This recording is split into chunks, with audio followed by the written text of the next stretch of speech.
Hello guys. So today is an eclipse, as we all know. This is around. Let me check the time. Uh, this is around 12:20, and I'm at Jalna. So basically, you see, there are beliefs in people which forbids them from eating during the eclipse and to stay away from the things in your house and then take bath afterwards. They believe that it makes them impure, and I think they have tried to give reasons for this deed, this of their actions, but their reasons were not, enough convincing for me. So and यहाँ से कुछ 150 साल पहले, around 150 years ago, there was a wise lady who said, "Awise, awake, arise, and educate, smash traditions and liberate." And she was a very important part of our history. Her name is Savitribai Phule. And today I am going to do something similar. Now there are two aspects of this thing. First aspect is whether to eat or not. It is said that if you eat, it gives you a different kind of radiations and something that is specially given by the Indians. The Chinese used to give some different reasons. Chinese used to were like, I don't know what they say in 2020, but in early days they used to say that during an eclipse, a dragon is trying to eat the sun, and to woo of that dragon, to save our sun from the dragon eating it, they used to beat drums and various other things. So they used to beat drums and various other things. So there are various reasons given by various people. We don't know which one is right, and neither of them is a convincing one. And science till today has said that it is okay to eat and do things even when there is an eclipse. So basically this is one aspect, and the other aspect is whether to look at the sun directly or not. So whether to look at the sun directly or not, that aspect, you see, there are various reasons, like there is gravitational lensing, and there are various other phenomena that are going on in the cosmos.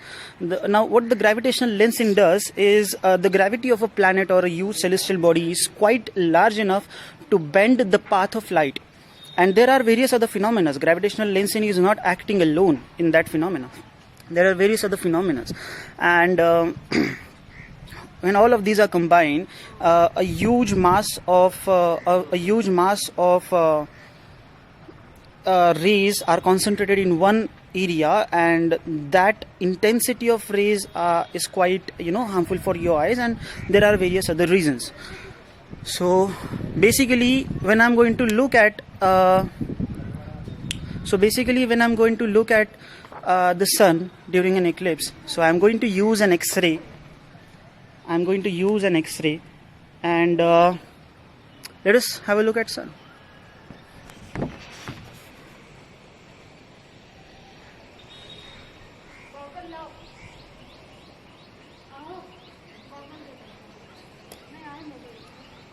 Can you see that? So there is an eclipse going on, and the bottom right part of it is still under eclipse, right? So this is something I follow. I obey to the experts because they are right. They have experimental data.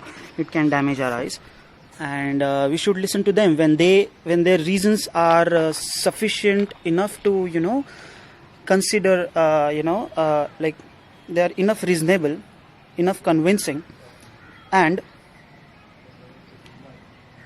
you don't listen to them when they are not enough convincing or they don't have enough data for it. Because you see, reasons are victims of time. Today you might not have reasons, but tomorrow you might have. But keeping the reasons aside, if you don't have the experimental data to show that how it affects your food and other things, that's a wrong thing to obey then. That's a wrong thing to obey then. So that is something that I'm going to break today by eating this delicious French fries topped with peri peri with white sauce.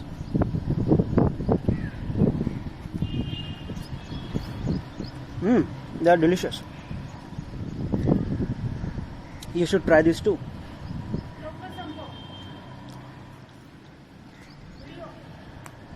They are delicious. And I'm still alive. They might give reasons of karma that, things will happen later.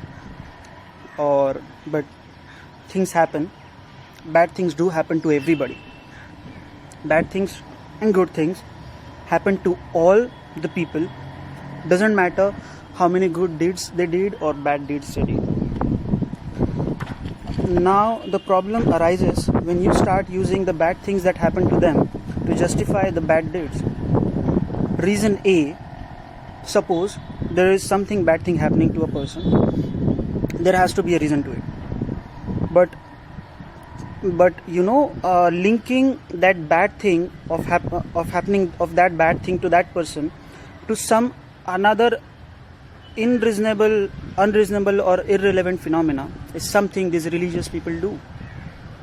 They justify it in any way. Okay, so that's it. And this is my contribution to the fight that Savitribai Phule had started around 150 and 175 years ago. And if you like this, share it.